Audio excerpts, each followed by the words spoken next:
या अल्लाह, ये आफिया कितना वक्त लगा रही है। आफिया जल्दी आओ ना, वरना अनम की शादी हो जाएगी। हमेशा हर काम में देरी करती है ये लड़की। मेरे पास तो सभी कपड़े पुराने हैं। चलो अब जो भी है वही सही है। ये है आफिया, जो अपने छोटे से घर में आईने के सामने बैठी खुद को संवार रही थी। आफिया बहुत गरीब थी, उसके पास एक भी नया लिबास नहीं था। थोड़ी देर बाद आफिया अपने छोटे से कमरे के बाहर आती है तो बाहर आफिया की अमीर सहेली बुशरा उम्दा लिबास पहने आफिया की अम्मी शकीला के पास बैठी थी।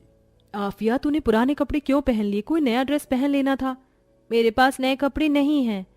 अच्छा फौरन चल, अनम हमारा इंतजार कर रही होगी। अम्मी, अब्बू आए तो उन्हें शाम को अनम के घर भेज देना मुझे लेने के लिए। आफिया बुशरा के साथ चली जाती है। या अल्लाह, हम इतने गरीब क्यों हैं कि मेरी बच्ची के पास पहनने के लिए कोई अच्छे कपड़े तक नहीं। शकीला बहुत ही गरीब थी, उसके घर की माली हालत कुछ ठीक नहीं थी। इधर दोनों सहेलियां अपने बचपन की सहेली अनम के घर आती हैं। अनम का घर बहुत बड़ा था।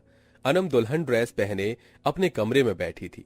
तभी बुशरा आफिया अनम के पास आते हैं। कितनी बेशरम होना तुम दोनों, इस वक्त आ रही हो। मेरी शादी हो जाती तब आते तो अच्छा होता। तू तो जानती है ना ये आफिया कैसी है, 100 घंटे लेती है खुद को संवारने में। वो सब छोड़ो अनम, ये बताओ जनाब खालिद मियाँ से बात हुई क्या? नहीं, उनकी इस होने वाली बेगम साहिबा से?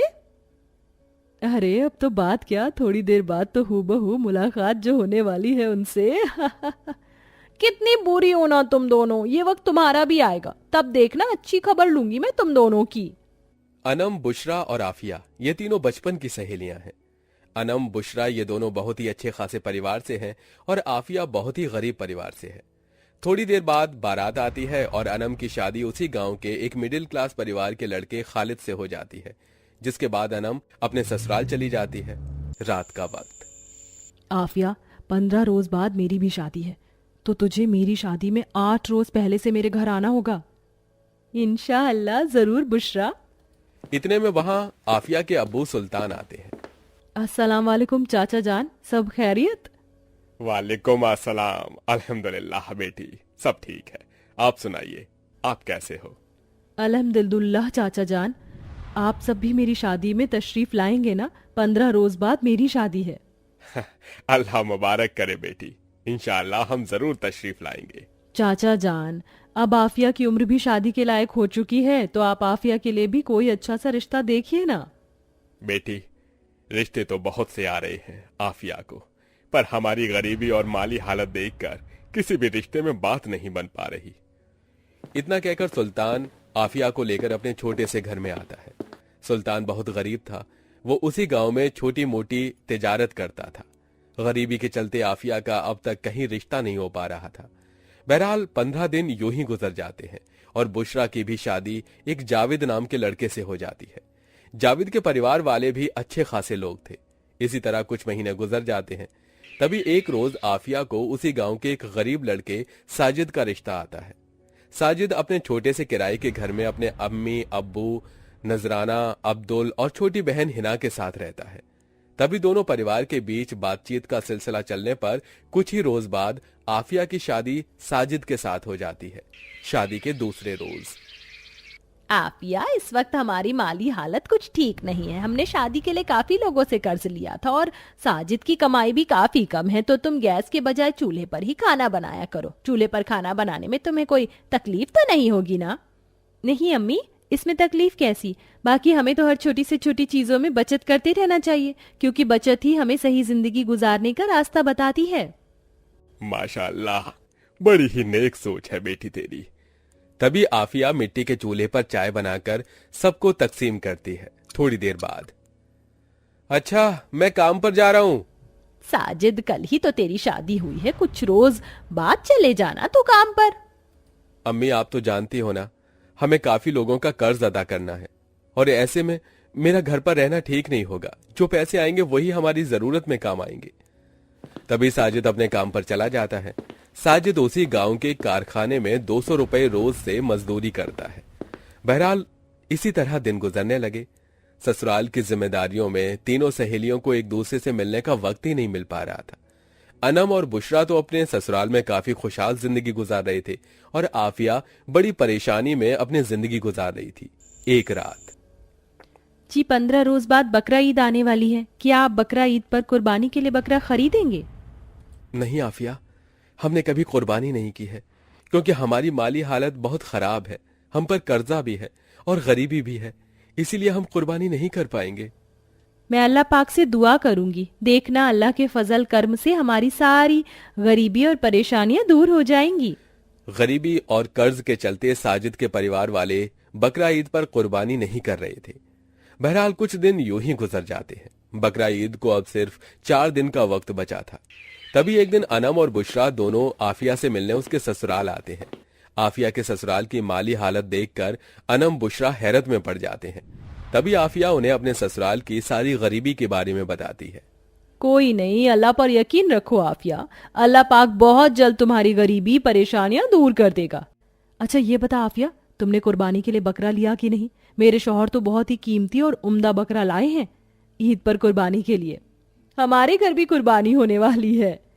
हम कुर्बानी नहीं कर रहे हैं अनम बुशरा, उनके ऊपर कर्ज है और पैसे भी नहीं है। थोड़ी देर बाद बुशरा अनम बाहर आते हैं। हमारी सहेली आफिया कितनी मुसीबत में अपनी जिंदगी गुजार रही है ना। हाँ बुशरा, हमारे ससुराल में ईद पर कुर्बानी होने वाली है, इस बात से हम कितने खुश है ना। ऐसी ही खुशी आफिया के मन में भी हो रही होगी, पर उसकी ये खुशी है कि पूरी ही नहीं हो सकती। कितनी मायूस हो गई है ना आफिया। हम अपनी सहेली की मायूसी को खुशियों में बदल सकते थे, पर कुर्बानी मेहनत के पैसों से की जाती है, वरना हम अपने पैसों से आफिया को एक बकरा खरीद कर दे देते। वैसे हम एक चीज तो कर ही सकते ना, हमारे घर में कुर्बानियां हो रही हैं तो हम ईद पर आफिया और उसके ससुराल वालों को अपने घर पर दावत पर बुला लेते हैं। उन्हें बढ़िया लजीज पकवान तो खिला सकते हैं ना। इस बहाने आफिया और उसके ससुराल वाले भी हमारी ईद पर लजीज पकवान खा सकेंगे। हाँ ये सही रहेगा, हमारे घर की दावत खाकर आफिया और उसके ससुराल वाले बहुत खुश हो जाएंगे। बहरहाल 4 दिन यूं ही गुजर जाते हैं। बकरा ईद का दिन। सब ईद की नमाज अदा करके एक दूसरे को ईद की मुबारकबाद पेश कर रहे थे। सबके घरों में लजीज लजीज पकवान बनाए जा रहे थे और इधर आफिया अपने ससुराल वालों के साथ अपने घर में उदास बैठी थी। कितने मजबूर हो चुके हैं ना हम कि हम अपनी बहू को उसकी पहली बकरा ईद पर अच्छे पकवान भी बनाकर नहीं खिला सकते। आफिया के घर में कुर्बानी के न होने से लजीज पकवान नहीं बन पाए थे और ना ही उनके पास इतने पैसे थे कि वो घर में अच्छे पकवान बना सके। तभी थोड़ी देर बाद अनम आफिया के घर आती है और सबसे ईद मिलती है। आफिया, आज हमारे घर कुर्बानी हुई है और मैं आप सबको अपने घर पर दावत के लिए बुलाने आई हूँ। आप सब दोपहर को मेरे ससुराल में तशरीफ लाकर हमारी दावत कबूल कीजिए। ये सुनकर आफिया साजिद सब बड़े बड़े खुश हो जाते हैं। तभी अनम वहां से चली जाती है। या अल्लाह, तेरा लाख लाख शुक्र है, मेरे परिवार वाले आज लजीज पकवान खाने की बात कर रहे थे और अनम हमें दावत देने आ गई। अब इस मुबारक दिन के मौके पर हमें भी लजीज पकवान खाने को मिलेंगे। थोड़ी देर बाद आफिया अपने पूरे परिवार के साथ अनम के ससुराल में आती है। अनम का ससुराल बहुत बड़ा था। तभी सब आफिया और उसके ससुराल वालों की खूब तारीफ तवाज़ो करने लगते हैं। अनम ने बिरयानी बनाई थी। अरे साजिद भाईजान, बिरयानी लीजिए ना। जी जी, मैं लेता हूं, शुक्रिया। तभी सब बिरयानी और तरह तरह के लजीज पकवान खाने के बाद अल्लाह का शुक्रिया अदा करते हैं। अनम, आप सबका बहुत बहुत शुक्रिया। आप सबने आज हमें जो इज्जत दी है, हमारी इतनी खातिर तवाज़ो की है, हम आपकी इस मेहरबानी को जिंदगी भर नहीं भूलेंगे। सब अनम और उसके परिवार वालों का शुक्र अदा करके अपने घर चले आते हैं। आफिया, आज तुम्हारी सहेली के ससुराल वालों ने हमें कितनी इज्जत दी। महीनों बाद इतना अच्छा और लजीज खाना खाकर दिल को कितना सुकून मिला है। चलो, अनम की वजह से आज आफिया के गरीब ससुराल में ईद के दिन खुशियां तो आईं। तभी अगले रोज बुशरा आफिया को अपने घर की दावत देती है और वो भी आफिया और उसके ससुराल वालों की खूब खातिर करके उन्हें दिल से खुशी देती है। तो इसी तरह आफिया और उसके गरीब ससुराल वालों ने ईद के मौके पर खाए लजीज पकवान और अपनी ईद खुशियों से भरी बनाई। तो इसी तरह से दो अमीर सहेलियों ने अपनी गरीब सहेली को ईद के दिन दावत देकर अपनी गरीब सहेली आफिया और उसके ससुराल वालों के चेहरों पर मुस्कान लेकर आई।